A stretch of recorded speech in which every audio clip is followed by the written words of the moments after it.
Brianna Hayes, 31 CEO and founder of Nexus Labs. That's what my business card says.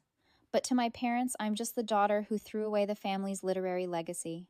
Today, fate has a funny way of settling debts. They are walking into my headquarters to attend a 9-figure acquisition meeting. They have no idea that I'm the one on the other side of the table. And the glass of classic scotch my father is about to be offered. It will not survive the reveal. Drop a comment and let me know where you're listening from and what time it is for you right now. I'd love to know who's part of our community. I grew up in a gilded cage on the Upper East Side, a sprawling pre-war apartment where the air smelled like old paper and lemon oil. Our walls weren't just decorated, they were curated. Lined with floor-to-ceiling shelves of leather-bound books, first editions that were meant to be revered, not read. My parents, Scott and Melissa Hayes, ran the Hayes Literary Agency. It was a legacy firm, a word they used with religious reverence. Their entire world was built on the past. They worshipped real culture, dead authors, classical music, and oil paintings. Dinner conversations were predictable. My father, Scott, would lament the decline of the modern novel. My mother, Melissa, would praise the daughter of some famous author who was getting her PhD in art history. And then there was me, the glitch in their perfect analog world. From the time I was 8, I wasn't interested in their dusty books. I was fascinated by the glowing green cursor on our ancient computer. I taught myself to code. I loved the logic, the structure, the way you could build an entire world out of nothing but syntax. I remember being 12 and proudly showing my mother a simple blog I had built from scratch. She smiled that tight, polite smile she reserved for things she didn't understand. "That's cute, Brianna," she said, patting my head. "But darling, a blog. It's not literature." That was the story of my childhood. Every achievement I had was measured against their legacy and found wanting. I was constantly compared to the children of their clients, kids who were studying appropriate things, kids who understood the value of heritage. I was the invisible daughter, the one whose passions were just a phase. It took me years and a lot of therapy to understand that my parents weren't just cruel, they were trapped. I learned about a psychological concept called identity foreclosure. It's what happens when you commit to an identity, a career, a belief system without ever exploring it for yourself. You just accept the life that was handed to you. My parents inherited the Hayes Literary Agency. They never had to choose. Their identity was completely fused with the company, with that apartment, with those leather-bound books. So when I, their only daughter, showed a passion for something as foreign as computer science, they didn't just see it as a different career path. They saw it as a rejection, a threat. When I refused to follow in their footsteps, I wasn't just turning down a job. In their minds, I was turning down them. I was invalidating the very foundation of their lives. And their dismissal, their constant belittling, that was just a defense mechanism. It was the only way they could protect their own fragile, unchosen identity. Understanding that didn't make the pain go away, but it made it logical. It made it clinical. And it made what I had to do next possible. I followed their plan. On the surface, I enrolled in the business program at a prestigious university. My parents were satisfied. They saw me checking off the boxes of their legacy: finance, marketing, corporate law. But in the margins of my notebooks, I was living a double life. While my parents thought I was studying spreadsheets, I was secretly enrolling in every computational linguistics and artificial intelligence class I could get my hands on. While they hosted dinner parties with poets, I was in the computer lab with data scientists, learning how to quantify human behavior. My path wasn't an emotional outburst. It was a cold, methodical strategy. I would learn their language of business, but I would build my own world with mine. The two worlds collided in my senior year thesis. I spent months in the library, not reading the classics, but deconstructing them. I mapped the plot points of 1,000 novels, quantifying the narrative, beats the character archetypes, the emotional turning points. My thesis was titled Narrative Structure Theory as a Predictive Algorithm. It was the core of my secret passion translated into the academic language they respected. I was proud of it. I thought maybe this would be the bridge between our worlds. I'll never forget the day I gave it to my father. He was in his study, a glass of scotch in his hand. He glanced at the cover, flipped through a few pages filled with data models, and let out a short, condescending laugh. "Turning Faulkner into a spreadsheet, Brianna," he said, handing it back to me. "Interesting, a little sterile, but I'm sure it'll get you a good grade." He didn't get it. Or worse, he didn't want to. That was the moment I knew. The dismissal was total. I felt that familiar cold sting, but I didn't argue. I just took the paper and walked away. There was one last person I had to show it to: Professor Patrick Walsh. He was a legend on campus, a former digital media executive who had cashed out and decided to teach. He was sharp, pragmatic, and had no patience for the legacy nonsense my parents worshipped. I slid the paper onto his desk with trembling hands. He didn't say anything. He just started to read. I watched him for 10 minutes, my heart pounding, expecting the same polite dismissal. He read the whole thing, every page. Then he slowly took off his glasses, leaned back in his chair, and looked at me. Really looked at me in a way my parents never had. "This isn't a thesis, Miss Hayes," he said, his voice quiet. "This is a $1 million business plan." That was it, that one sentence. It's hard to explain what that moment felt like. It wasn't just validation, it was oxygen. For years, my family's doubt had been a low-grade hum in the back of my mind, a poison I was constantly fighting. Professor Walsh's words weren't just a compliment, they were a psychological anchor. He saw the value, he saw the future, he saw me. His belief became the new foundation I would build on. He confirmed that my silly hobby wasn't just real, it was revolutionary. That anchor held me steady because I knew what I had to do next, and I knew it would be a war, graduation day. My parents took me to the most expensive restaurant in the city, the kind with white tablecloths so stiff they could stand on their own. The entire dinner was a performance. My father, Scott, was holding court, telling stories about the agency, acting as if my future was a foregone conclusion. Then, with a theatrical flourish, my mother slid a heavy cream-colored envelope across the table. "To the next generation of Hayes," my father said, raising his glass of wine. I opened it.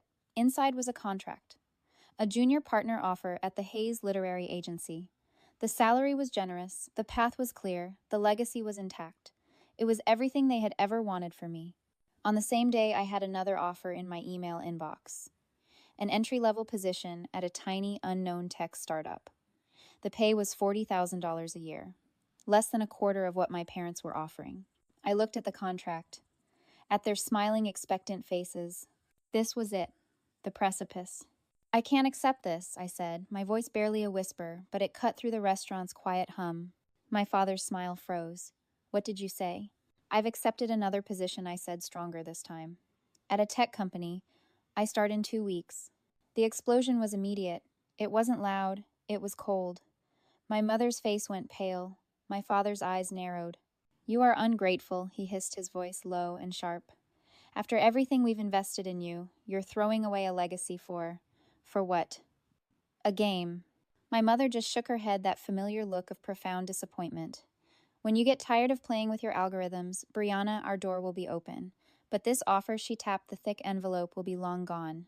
You're making a terrible mistake." They expected me to cry, to argue, to beg for their understanding. I just sat there, feeling a strange, hollow calm. I need to explain what that moment really was. It didn't feel like a victory. There was no triumph, no righteous anger. It was a funeral. It was the moment I finally let go of a hope I had carried since I was a child.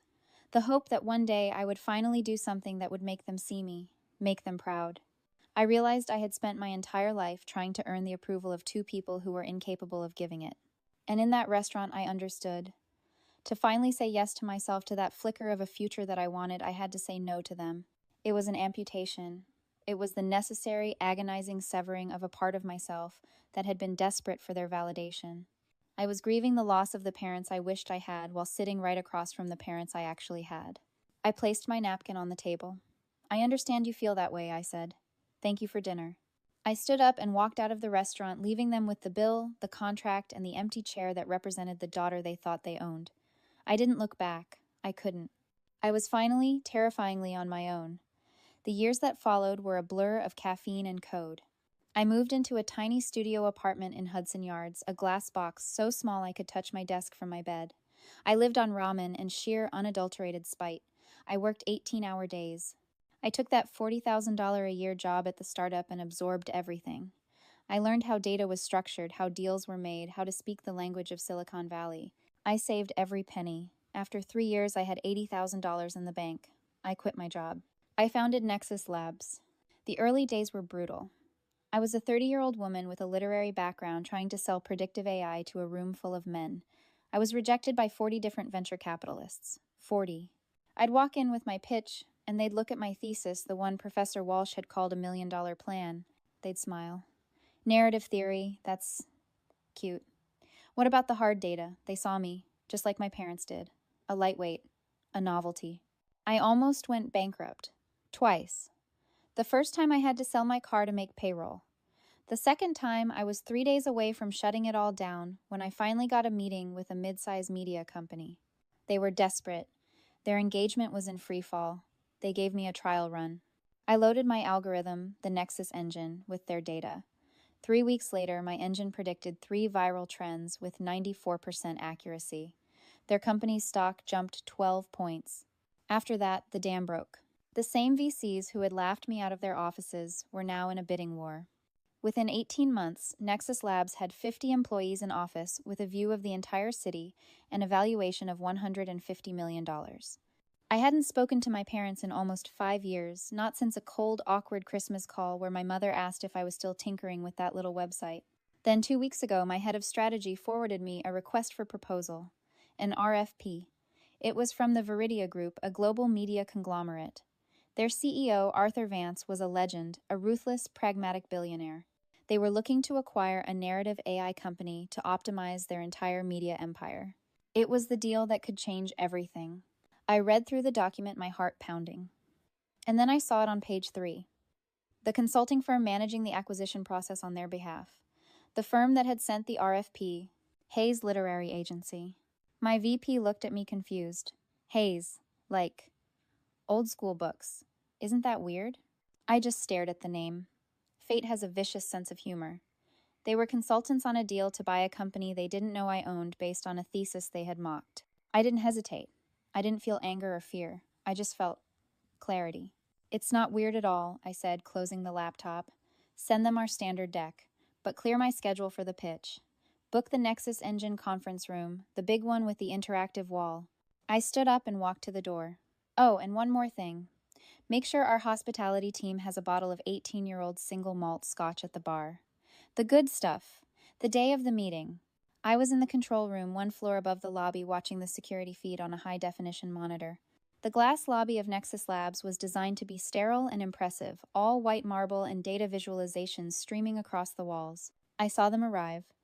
My father Scott in his perfectly tailored Savile Row suit, looking uncomfortable and out of place like a rare book dropped in a server room. My mother Melissa beside him, her posture perfect, her face, a mask of polite appraisal. And between them, Arthur Vance, the CEO of Viridia Group. He was exactly as I expected, tall, sharp, and radiating an aura of absolute impatience. They were greeted by my staff. As they walked toward the elevator bank, I watched my mother lean toward my father, her voice too low for the security mics to pick up. I saw her whisper, "This place is so cold. Not an ounce of soul in it." My father just nodded grimly. I switched the audio feed to the elevator lobby, just as Arthur Vance spoke to my mother. "This Nexus company is the real deal, Melissa. Their predictive engine is terrifyingly accurate." And then I heard it, the last insult, the final knife. My mother's brittle laugh. "Oh, I'm sure it's all very clever.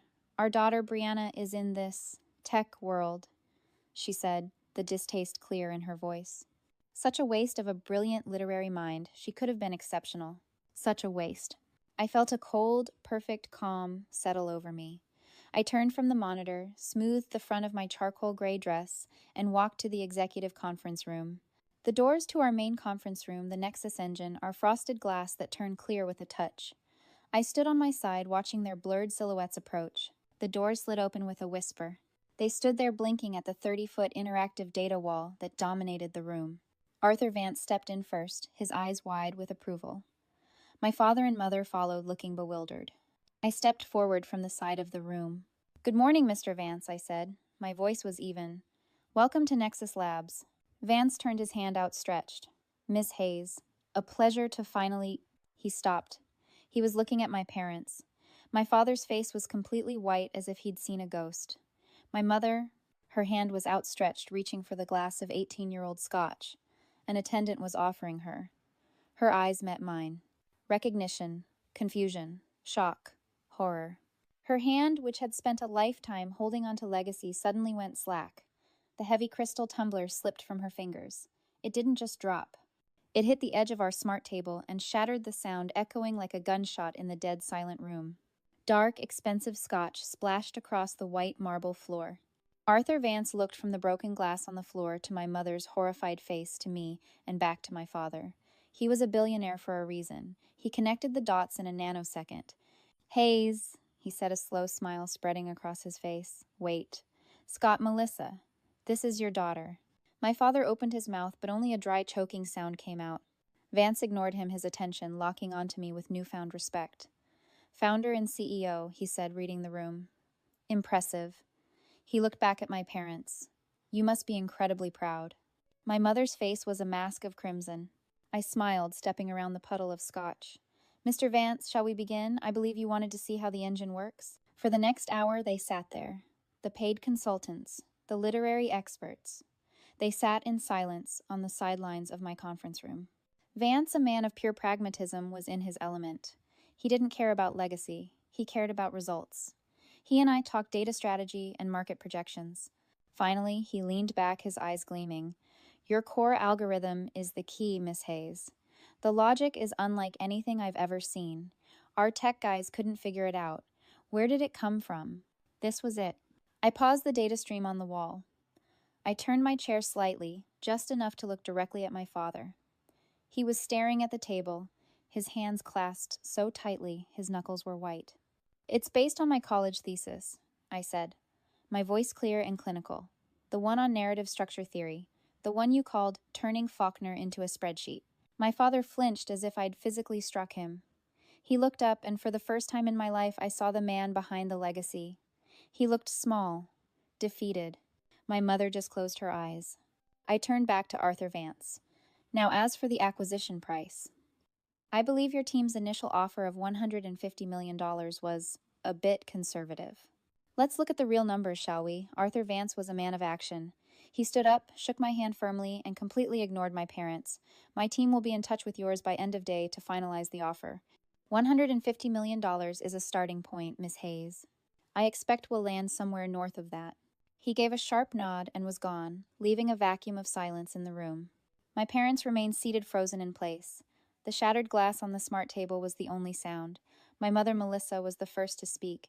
Her voice was unrecognizable, thin, brittle, all its authority gone. Brianna, she started. Why? Why didn't you ever tell us? The scale of this. We had no idea. I looked at her, not with anger, not with triumph, but with a kind of clinical exhaustion. I did, Mom, I said calmly. I've been telling you for 10 years. I told you when I showed you my first blog. I told you when I showed you my thesis. I told you when I took the $40,000 job. I told you every time you called my passion tinkering or a phase. I paused, letting the weight of those words settle. I was speaking. You just weren't listening. You were listening for the parts of my life that fit your definition of success, and you dismissed the rest.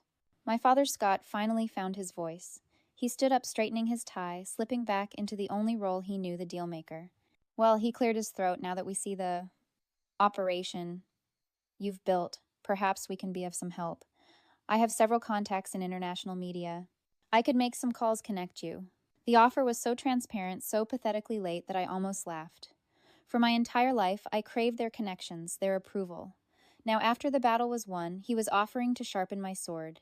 I appreciate the offer, Dad, I said, picking up my tablet, but our client acquisition strategy is quite robust. We're not really looking for new connections right now. I didn't need to say anything else. The shift in power was absolute. I wasn't the daughter seeking approval anymore. They were the consultants who had failed to do their due diligence, sitting in the headquarters of a company they had accidentally and painfully discovered. The relationship didn't heal that day. It probably never will. Too much history, too many scars. But it was rebalanced. We found a new strange equilibrium built not on the warm bond of family, but on a cold, undeniable respect. The deal with Viridia Group closed 2 weeks later. The final number was significant. Last week, I transferred the first $10 million of my own money to establish the Hayes Foundation for Digital Humanities. It provides scholarships for young women who want to build careers at the intersection of art and science, for women who believe you can turn Faulkner into a spreadsheet. I'm building my own legacy. Have you ever had to fight for a passion that the people you love refuse to recognize? How did it feel when you finally proved its value not to them but to yourself? Share your stories in the comments below. If this story resonated with you, hit that like button and subscribe for more. And remember, Sometimes the people who doubt you the most aren't your obstacle, they are your origin story.